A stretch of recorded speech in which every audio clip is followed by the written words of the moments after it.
Una ensalada es mucho más que la suma de ingredientes. Se vuelve especial por la forma creativa en que se mezclan. Bienvenidos al podcast Ensalada Creativa con Ana María MJ. Aquí imaginamos que cada episodio es un ingrediente para inspirarte y desarrollar tu potencial creativo. ¡Comencemos!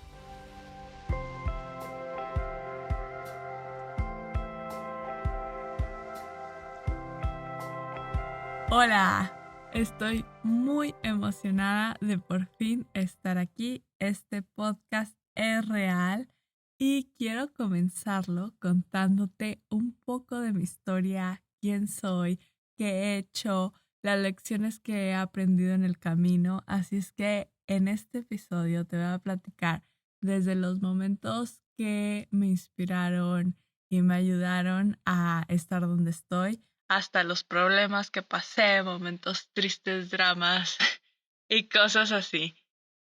Un poco de todo porque la vida es así, con sus altos y sus bajos, y creo fielmente en el poder de las historias. A través de las historias conectamos, aprendemos y bueno, te comparto lo que he aprendido en esta trayectoria artística con la esperanza de que te sirva.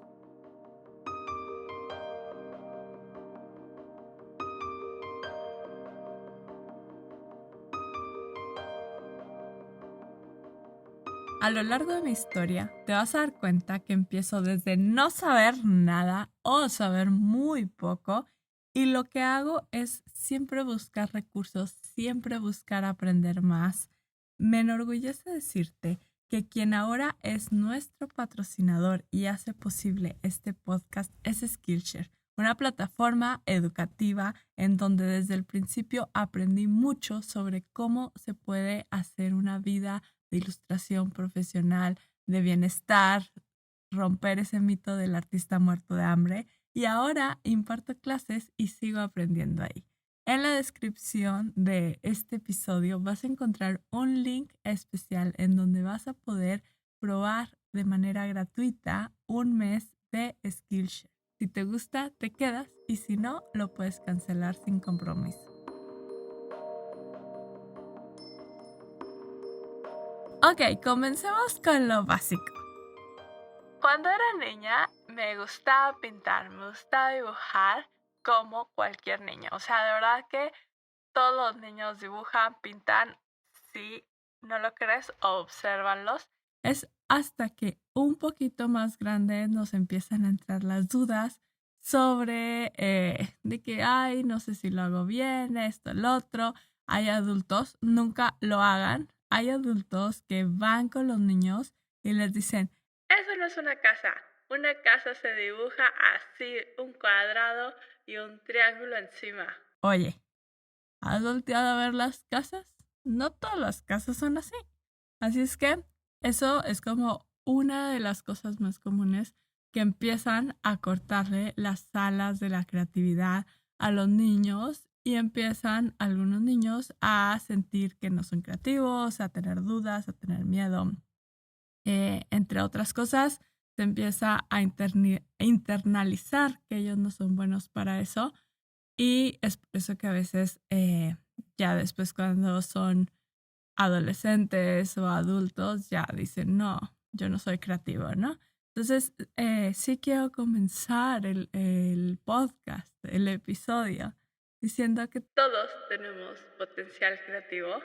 Es cosa de entrenarlo, como un músculo, como en el ejercicio, como en cualquier cosa, como en todo. Todo se entrena y todo se mejora.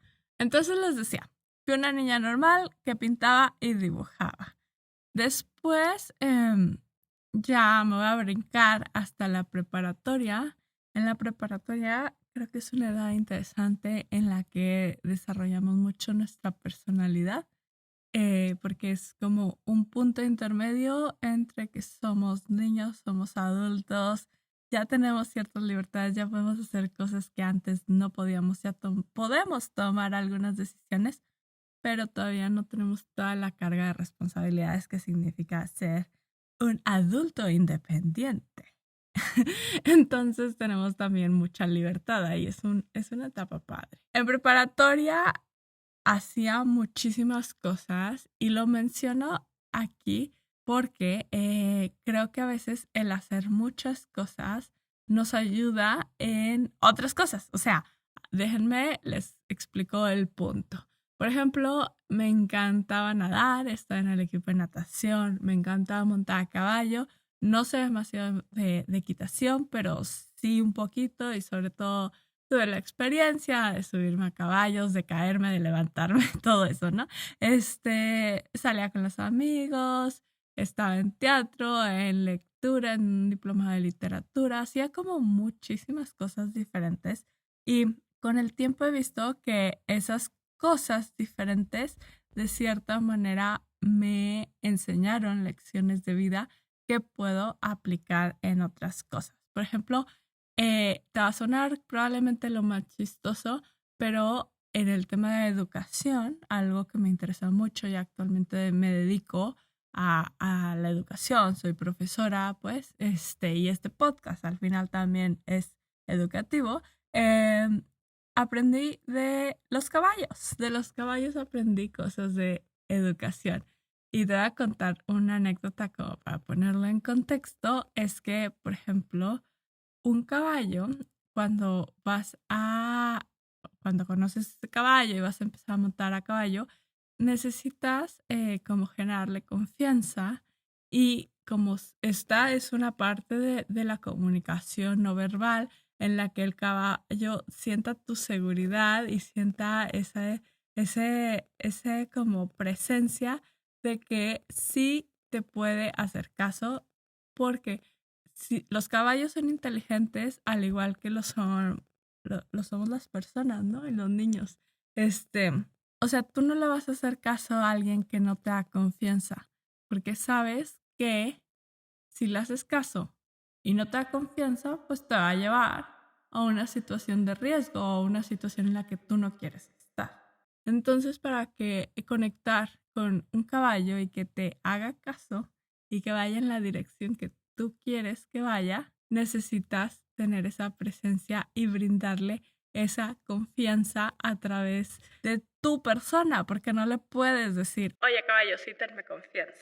Sucede exactamente lo mismo cuando cuidas niños chiquitos, cuando das clases. No sé, es como una lección de liderazgo, ¿no? Entonces, la meto aquí como que un poco entre la historia porque quiero hacer como ese énfasis o compartirles como a veces las actividades que hacíamos en la infancia, en la juventud o cosas que nos gustan que piensas que no tienen nada que ver con nada, al final a veces se conectan y nos forjan carácter y nos enseñan lecciones de vida.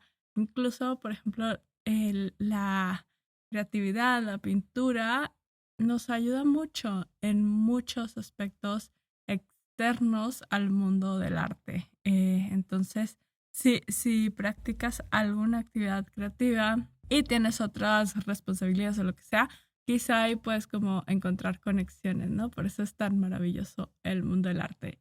Y estoy aquí para compartirlo y fomentarlo y enseñarles. Entonces, pasando de prepa, que vivo como esas experiencias y todo eso, entro a la carrera de diseño industrial.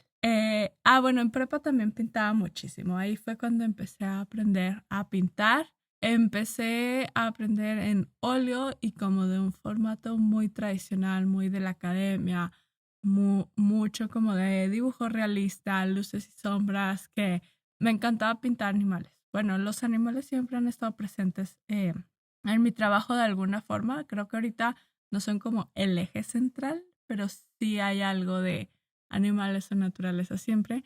Y creo que también tiene que ver con mi infancia, que más que ver caricaturas yo veía como programas de Animal Planet y así, ¿no? Teníamos enciclopedias con animales. Entonces, a veces estas experiencias de la infancia y la juventud nos marcan y se convierten como en nuestra voz, y en cosas recurrentes que van a ir apareciendo en nuestro trabajo. Entonces, sí me cuestioné en algún momento estudiar artes visuales, pero no conocía como mucho dónde estudiar, como que no me latió mucho, no sé, fue algo que ni siquiera profundicé porque muy pronto descubrí que existe esta carrera que se llama diseño industrial, que mezcla muchas cosas de la creatividad y muchas cosas artísticas, pero también tiene como una estructura un poquito ingenieril en el sentido de que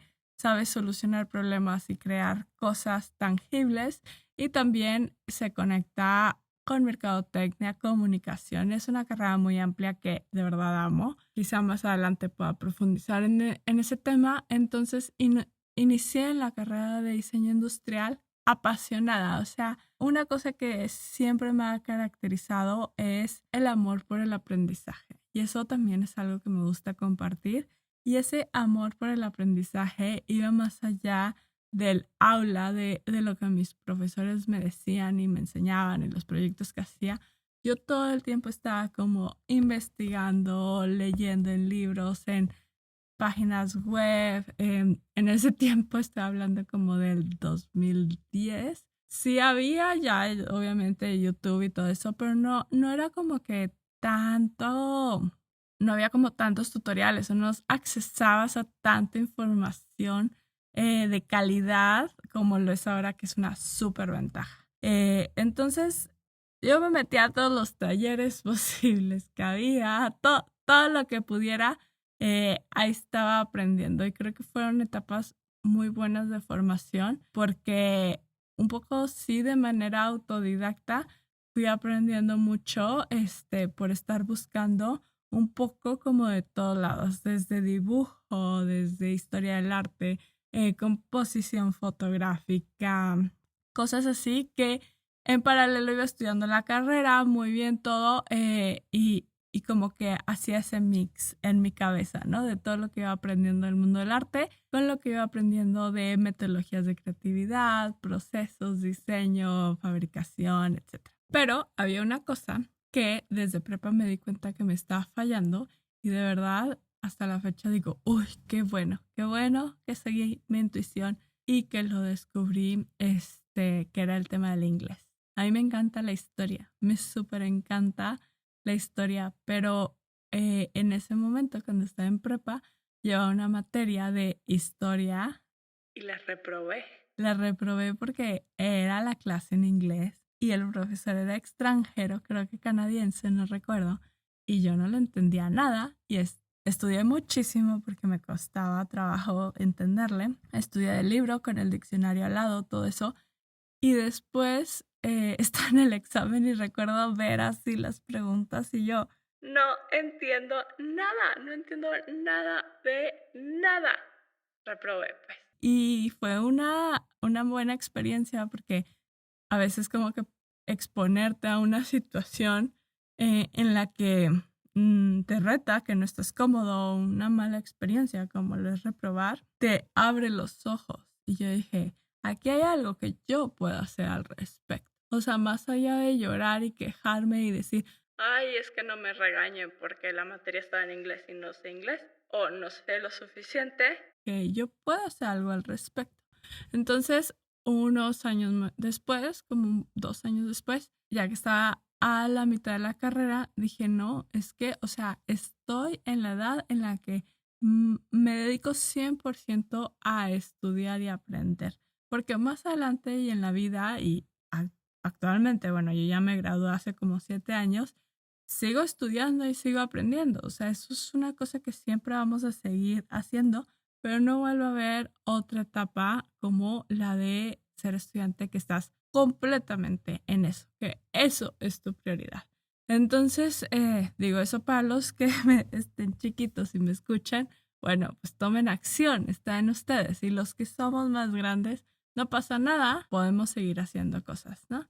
Entonces, a esa mitad de la carrera, dije, me tengo que ir a vivir a un lugar donde hablen inglés, porque sí sabía el verbo to be, las cosas como básicas, pero me daba muchísima pena hablar. Sentía que estaba muy mal mi acento. Me costaba trabajo entender, me costaba trabajo tener una conversación fluida y había vocabulario que me faltaba y sobre todo confianza. Entonces apliqué un programa de au pair que es como ser niñera, prácticamente es eso.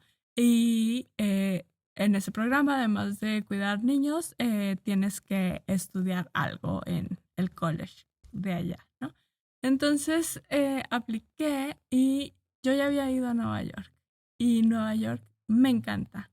Es una ciudad que amo con todo mi corazón. Espero algún día poder vivir ahí. Toco madera, que se cumpla o lo que sea, pongo changuitos. Y me encanta por todos los museos que hay, porque hay mucha cultura, mucha diversidad, todo eso. Entonces yo dije, yo quiero vivir cerca de Nueva York. Quiero vivir en algún lugar donde haya cultura, donde haya cosas que yo pueda aprender. Entonces me seleccionó una familia de Annapolis, Maryland, que es como a 4 horas de Nueva York, a 30 minutos de Washington, D.C. y como a 40 minutos de Baltimore. Annapolis es un pequeño pueblito pintoresco que es como el puerto. Ahí está la Escuela Naval de Estados Unidos y bueno, llegué ahí.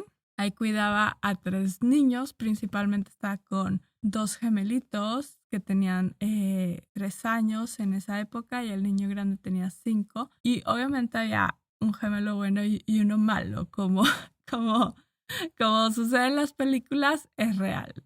En este caso era 100% real, pero bueno, les tengo cariño, tienen su encanto. El gemelo malo era muy determinado, o sea, él tenía 3 años y él no entendía, you cannot do that, o sea, no puedes hacer esto. ¿Por qué a un niño de 3 años le dices que no puede hacer ciertas cosas? Porque, bueno, pues es peligroso y por muchas razones, ¿no? Entonces, él no lo entendía, entonces siempre estaba, yes I can, yes I can. Y me tomó mucho tiempo entenderle su carácter, que él sí podía hacer eso. Por ejemplo, una vez estaba en la orilla de la alberca, así como que me voy a caer, era invierno, o me voy a tirar más que caer. Y yo, Charlie, you cannot do that. You cannot be there. Yes, I can. Yes, I can. Y después, le dije, ok, yes, you can. O sea, sí puedes, pero no debes. Y cuando le hice esa diferencia, él entendió.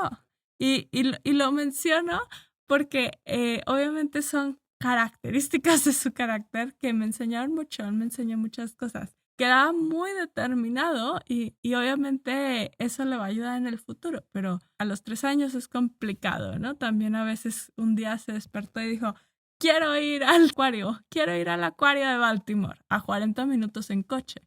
Y él se planeaba ir caminando solo a los 3 años. Claro que no sé, o sea, pasando la calle de su casa, no sé qué planeaba hacer. Y estaba decidido y determinado que quería irse, ¿no? Y yo sí que no.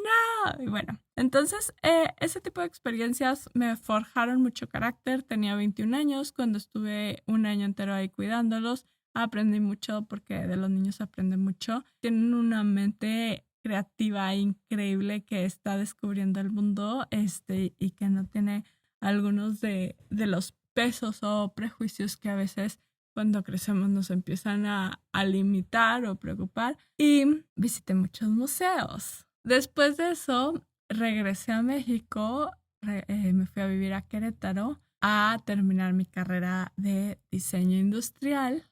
También Querétaro está cerca de la Ciudad de México, que es otra ciudad increíblemente llena de cultura, llena de museos.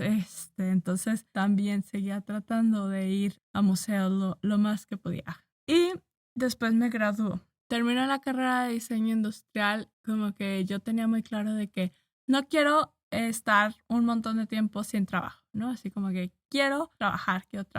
Cuando estaba en mi último semestre de carrera, se hacen unas vinculaciones con diferentes empresas y a veces la empresa tiene apertura de contratar a alguno de los estudiantes. Entonces yo estaba en mi último proyecto, mi último semestre, y sabía que estaba en colaboración, se llaman socios formadores, con una empresa grande que tiene un departamento de diseño, que tiene innovación en sus actividades de diseño, ¿no? O sea, que invierten en innovación. y yo estaba de que yo quiero trabajar ahí. Lo que hice fue que empecé a prospectar, que es algo de lo que les voy a hablar más adelante en diferentes episodios, pero empecé como a hacer esta visualización de yo quiero trabajar ahí, yo quiero trabajar ahí, pero pues ¿qué tengo que hacer?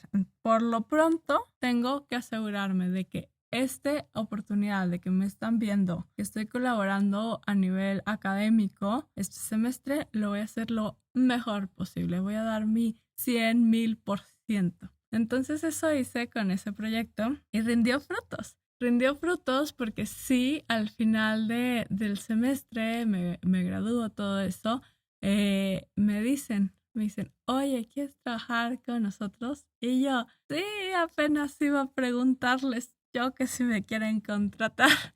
Entonces inició a trabajar en esta empresa. Al principio todo estaba muy bien, ¿no? Aprendí muchísimo. Les digo, es una empresa muy grande, es mexicana y tiene impacto a nivel global, ¿no? Podría resumir que el primer año estuve muy contenta. Después, el segundo año, todo ok, pero para finales del segundo año, creo que regreso de Navidad, algo así, resulta que me habían cambiado de área, ya no estaba trabajando en ese departamento, obviamente ya tenía diferente jefe, diferentes compañeros, nunca me preguntaron, nunca me lo dijeron claro, entonces me costó como 2 semanas realmente entender, a veces se habla como un poco con más rodeos y ahí hay un choque cultural, ¿no? Que es una cosa muy común que sucede, entonces yo no había entendido que me habían cambiado de departamento, de área, de jefe, etcétera. Y bueno, ya que lo entiendo, como que empiezan a haber diferentes choques, ya la situación ya no me siento tan cómoda, empiezo como a perder mucho de ánimo, de mi esencia, me empiezo a volver más insegura, muy triste, como muy deprimida, sentía que los días se me iban así como grises, todos los días me pesaba ir a trabajar, ya todo mal, como se dice, ¿no? Todo mal. Y al principio me costaba mucho trabajo aceptarlo o descubrirlo. Tenía como este peso de, a ver, esto es una buena empresa, es un buen trabajo, ¿cómo que no estoy feliz? Cosas así. Entonces, ya una vez que me atreví a aceptarlo, que no estaba siendo feliz, que estaba viviendo como un zombie, que mi carácter, mi personalidad se estaba como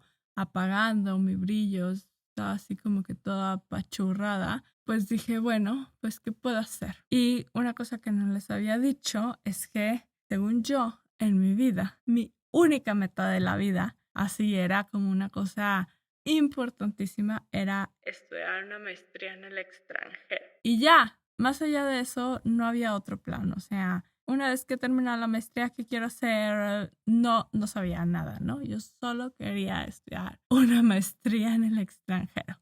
Entonces me doy cuenta que estoy tan infeliz en mi trabajo que digo, pues voy a aplicar a una maestría en el extranjero, ya es tiempo. Entonces veo una beca que es súper competitiva. Bueno, veo una maestría y busco una beca. Era una maestría en Londres sobre antropología del diseño. Y la beca se llama Chevening, era una maestría carísima pues, y la beca era súper completa y muy competitiva, muy padre. Entonces la beca me pide hacer 4 ensayos. Un ensayo sobre liderazgo, un ensayo sobre networking, un ensayo sobre qué voy a hacer con los conocimientos adquiridos si gano esta beca y me voy a estudiar una vez que regrese y cómo esos conocimientos adquiridos voy a regresar a mi país y aportar a la comunidad, a la sociedad. Y el otro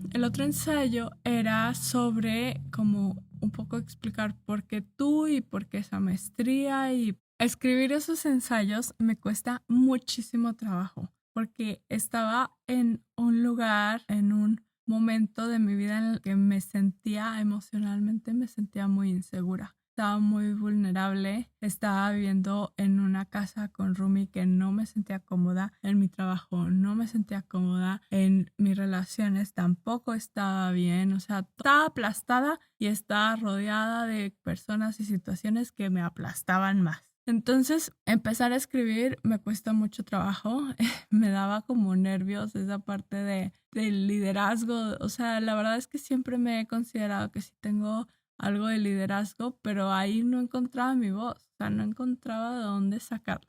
Entonces, pues lo intento, hago diferentes versiones, me voy a un café con audífonos y me pongo música y me concentro y empiezo a escribir. Y como había una fecha límite, no me acuerdo cuánto tiempo faltaba, pero sí tenía como cierta presión del tiempo. Entonces como que el forzarme tanto a escribir esos ensayos de que, a ver, pues algo tiene que salir, ¿no? O sea, tengo que escribirlo. O sea, es mi único medio de lograr mi único sueño, porque ese era mi único sueño. Una maestría en el extranjero, de punto se acabó mi vida. No había más. Entonces, así lo veía en ese entonces. Claro que ya no lo veo así. Ya escribí esos 4 ensayos y cambié. Mi forma de pensar cambió. O sea, el ejercicio de aterrizar esas ideas y de ahondar en mi mente para poder sacar algo de contenido de valor que pudiera poner ahí, me hizo reflexionar y darme cuenta de muchas cosas en las que estaba sumergida, que estaba viviendo. Ahorita que les digo, yo estaba aplastada y rodeada de puras personas y situaciones que me aplastaban. O sea, se los digo ahorita, pero en ese momento no lo veía tan claro, porque cuando estás sumergida en esa situación nunca lo ves así de claro. Entonces escribir esos ensayos me ayudaron muchísimo y sobre todo porque también tenían mucho que ver primero eran unos de introspección de tú, yo, persona, ¿qué tengo de valor para aportar? Y otros eran también como de planes, ¿qué quieres hacer? ¿No? O sea, a ver, este conocimiento que vas a adquirir, ¿qué vas a hacer con eso una vez que ya lo tengas y cómo se lo vas a regresar hacia la comunidad, hacia la sociedad y cómo vas a hacer que dé frutos? Porque el conocimiento en una persona no sirve de nada. Lo que sirve es compartirlo. Todas esas cosas me hicieron pensar mucho y fue como un momento muy bonito de introspección. Retomé bastante de mi seguridad, retomé mi carácter, porque les digo, o sea, como que sentí que se me estaba apagando la chispa, no me estaba sintiendo yo. Y entonces, ya con esa seguridad de vuelta, empecé a ver a mi alrededor y empecé a cuestionarme qué es lo que yo quería y me di cuenta que no era ahí, que donde yo estaba me estaban tratando de meter en un molde en que yo no cabía y sobre todo, yo no quería caber. Eso es bien diferente, ¿no? Entonces, así fue así como que ¡wow! Cambió todo.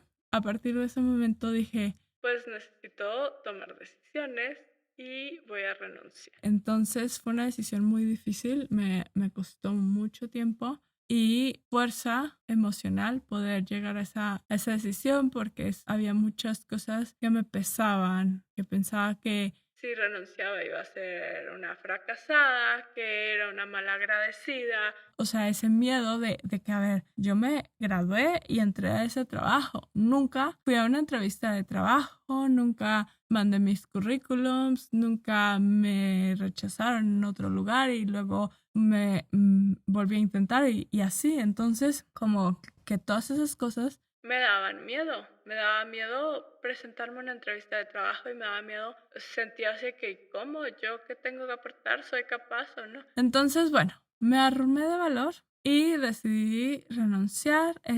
Hice así como una estrategia, tiempos, presupuesto, etcétera. Y el día que iba a ir, o sea, puse tal día es el día que voy a avisar, ¿no? Porque tenía que hacer ciertas cosas antes. Entonces, el día que iba a avisar, pues obviamente yo ya sabía qué día era, me despierto y voy a trabajar, pero llego con una sonrisa gigante así, de oreja a oreja. y me daba pena porque todo el mundo, ¡ay, qué feliz te ves hoy! Y yo, sí, pero no saben por qué todavía.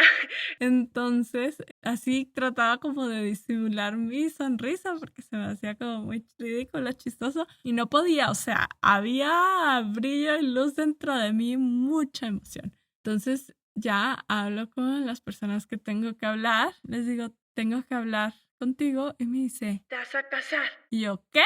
No, voy a renunciar. Me dice, ay, es que te vi tan feliz. Y yo, no, voy a renunciar. Entonces ya, me aviento al vacío. Lo que sí es que todavía no me daban respuesta de la beca de la maestría. Yo renuncié en diciembre y me daban respuesta hasta febrero, pero lo hice porque sabía que en ese momento había reunido las fuerzas suficientes para dar ese paso tan grande y tan importante que me había costado, que yo sabía todo lo que me había costado hacerlo y que si me esperaba más adelante no sabría si podría hacerlo, ¿no? No sabía si me iba a volver a acostumbrar a estar en la situación en la que estaba y que ya no iba a tener las agallas de renunciar. Me lancé, renuncié y después me fui de vacaciones, era diciembre, año nuevo, todo eso. Y después inició el año, el resultado de la beca me lo daban hasta febrero y si me aceptaban me iba a ir en septiembre. Entonces tenía unos cuantos meses y no sabía qué iba a hacer en medio, ¿no? O sea, como que no sentía que me pidiera un trabajo en una empresa grande porque ni siquiera iba a estar un año, pero pues obviamente tenía que hacer algo, ¿no? Entonces, primero me relajé y me puse a pintar. Ya tenía mucho tiempo de no pintar. Entonces ya estoy ahí con el tiempo libre y lo que se me ocurre hacer es ponerme a pintar. Me encantó y me puse a experimentar y me empezaron a salir cosas, además como era un momento en el que estaba bastante vulnerable y conectada con mis emociones porque había tomado decisiones fuertes y mucho fue por seguir mi intuición. Entonces empecé a pintar desde cosas muy adentro, ¿no? Empecé a desarrollar estas series de corazones anatómicos que ahorita son una constante en mi trabajo y para mí significan honestidad, honestidad conmigo misma, honestidad con nosotros mismos, porque siento que cuando más triste he sido es cuando estoy desconectada de mis emociones, cuando no me estoy creyendo a mí misma lo que siento, no me estoy dando esa oportunidad de escucharme. Entonces, eso significan para mí los corazones anatómicos y empecé a pintar la primera serie de obras que hice que salió de mi corazón, de mi imaginación, que no era tal cual como replicar una foto. Esa se llama la serie de Savage Garden. Y lo empecé a publicar en Instagram, en redes y así, y me empezaron a ver, empecé a recibir muchísimos comentarios positivos, mucho aliento. Y muy pronto una galería de arte, Galería Juárez, me escribe y me dice, oye, me encanta lo que estás haciendo, queremos tener tu obra en la galería. Y yo, ¿qué? ¡Wow! O sea, era como un sueño. Yo no me lo podía creer porque en ese momento sí había una parte de mí que creía que ser artista era estar muerto de hambre y no veía, no conocía, porque ese mito nos ha perseguido mucho y no conocía las posibilidades laborales y de tener como pues una calidad de vida a partir del arte. Entonces me interesa empezar a investigar eso porque me empiezo a sentir plena y digo, esto es muy importante, algo tengo que hacer. Y empiezo a investigar por todos lados, como les dije, retomo esa parte autodidacta. Bueno, no la retomé, nunca la dejé, porque cuando trabajaba también casualmente estuve leyendo y estudiando muchísimo de temas de comunicación y pedagogía, sin saber por qué, pero es algo que hoy en día son base crucial que me sirve mucho.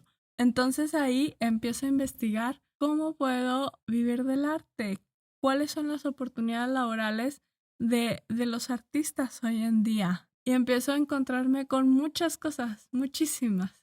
Una herramienta que fue esencial para mí en esa época justo es hoy en día nuestro patrocinador, alguien con quien el día de hoy trabajo, que es Skillshare, esta plataforma educativa de cursos online que tienen millones, o sea, ¿verdad? Millones, buscas el tema que quieras y te vas a encontrar una gran variedad de cursos muy padres por profesionales en la industria. Entonces empiezo a aprender, a estudiar ahí muchísimo y se me empieza a abrir el mundo, a abrir los ojos, empiezo a imaginar las posibilidades que pueda hacer en estos, creo que eran como 9 meses, ¿no?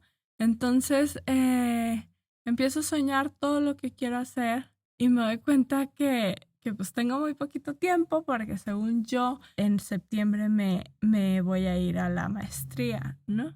Entonces llega febrero y me dan la respuesta de la maestría y me dicen que no, no, no, no. Y yo, ¿qué? Así veo un mail, me brinca el corazón y yo así tratando de leer rápido a ver qué dice, que sí, que no, que sí, que no.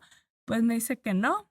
La razón principal, tengo entendido que fue que las becas tienen mucho que ver con los intereses del gobierno que patrocina esos estudios con las áreas en donde el país quiere desarrollarse.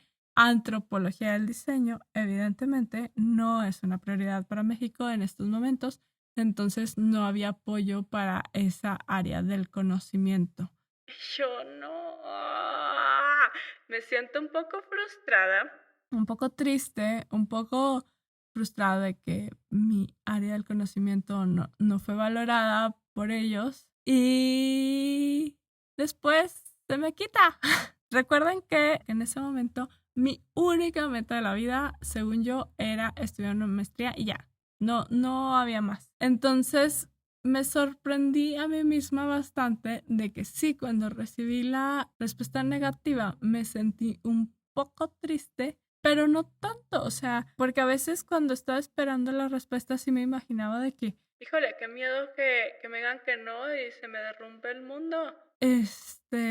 Y para mi sorpresa, qué bueno que me dijeron que no, el día de hoy lo pienso, y también qué bueno que ya había renunciado a este trabajo, porque quizá después de esta negativa no hubiera vuelto a tener el coraje de hacerlo, y también qué bueno que tuve ese tiempo de pensar y soñar, porque es que realmente cuando me dijeron que no, era como decirme, es que ya tienes más tiempo para hacer todo esto que estás soñando y no tan poquitos meses porque evidentemente no va a ser suficiente. Yo tenía millones de sueños en ese momento que realmente ahora ya los tengo más como estructurados en un plan de 5 y 10 años y yo quería hacerlo en un par de meses. Así está la historia.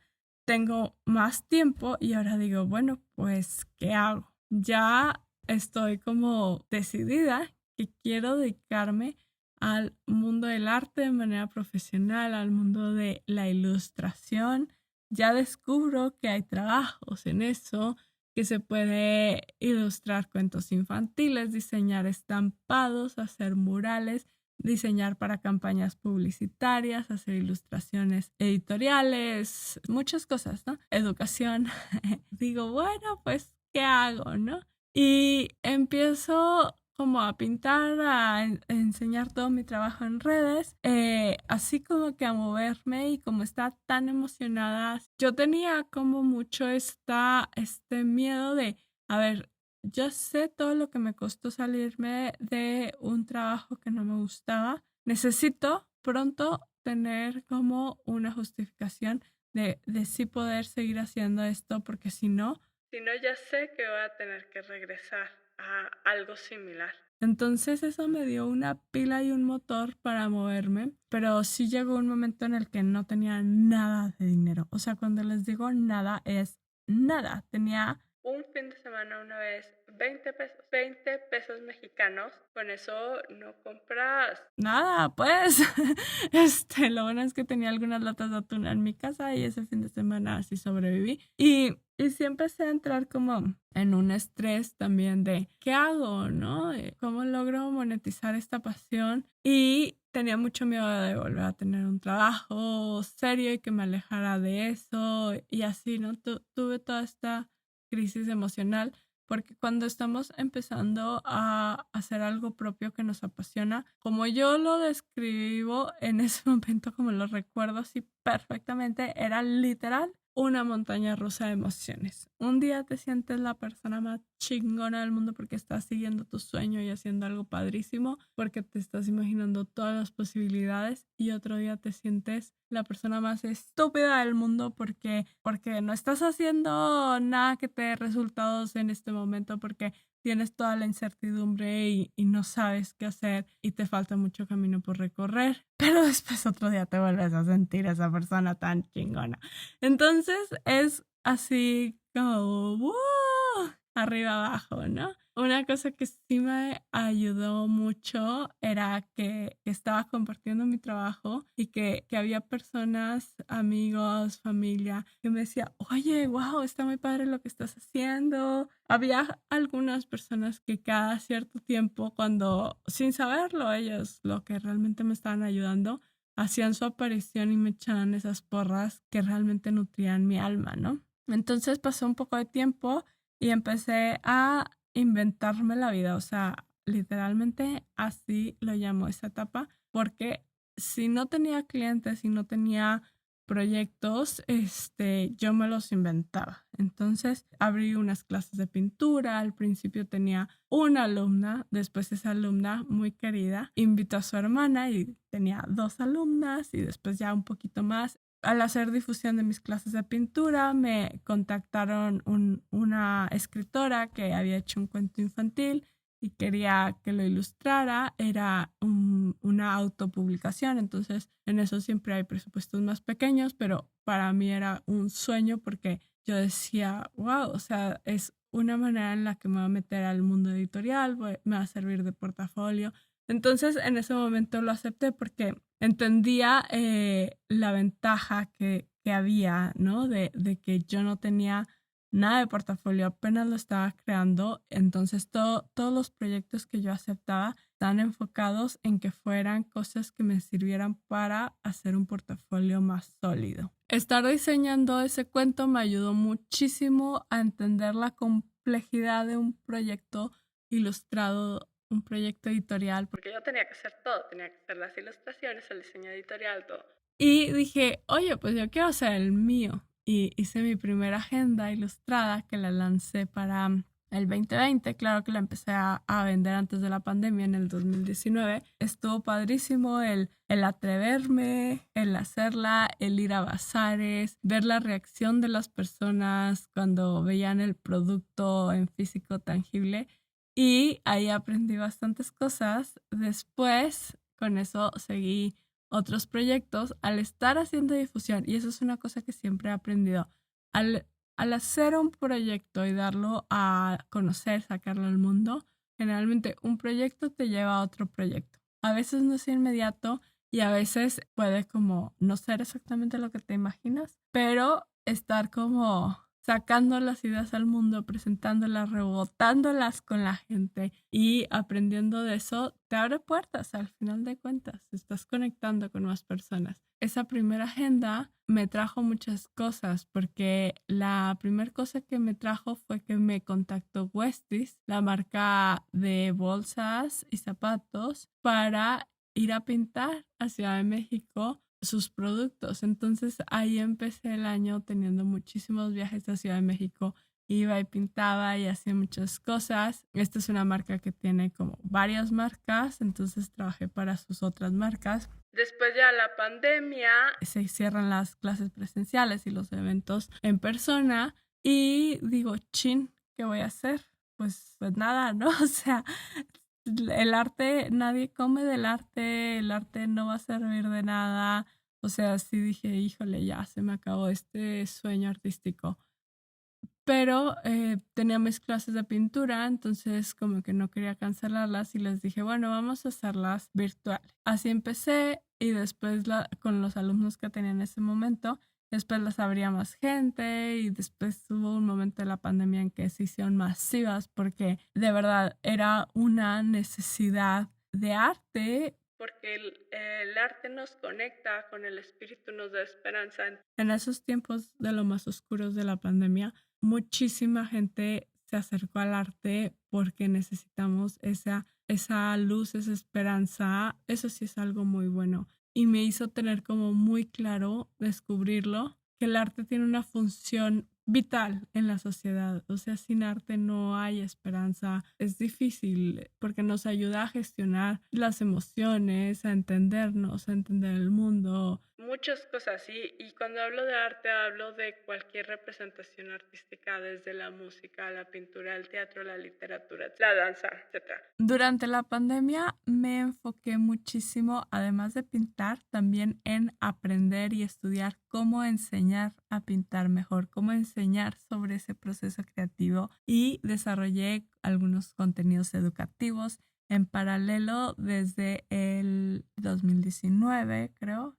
2019, estaba trabajando dando clases en universidad, en el TEC y en preparatoria, y eso también me formaba y hacía como una buena convergencia de ambas áreas del conocimiento, ¿no? La creatividad, el arte y la educación, la pedagogía. Después de dar muchas clases por Zoom a varios alumnos queridos que si me están escuchando, gracias por acompañarme en esa etapa de mi proceso creativo. Decidí entrar a Skillshare, que es una plataforma educativa online en donde desarrollo cada tema como una clase que se mantiene en línea de manera permanente, y es como profundizar más en cada tema. Ahí actualmente ya tengo 2 clases y estoy construyendo un canal en donde poco a poco voy subiendo más contenido que se conecta entre sí y que puedes aprender como un poco todo lo que sé. Ese es mi objetivo, poco a poco ir enseñándolo ahí. Sigue estando en línea lo que les digo, que un proyecto te lleva a otro, a atreverte a sacar las cosas, las ideas a la luz e ir cambiando en el camino lo que necesites aprender. Y literal, gracias a lo que estuve haciendo y aprendiendo de crear contenido educativo en Skillshare, es lo que ahora me hace sacar este podcast que me emociona muchísimo, y van en esa misma línea, van en las líneas de mis metas a largo plazo, que en el próximo episodio les voy a platicar.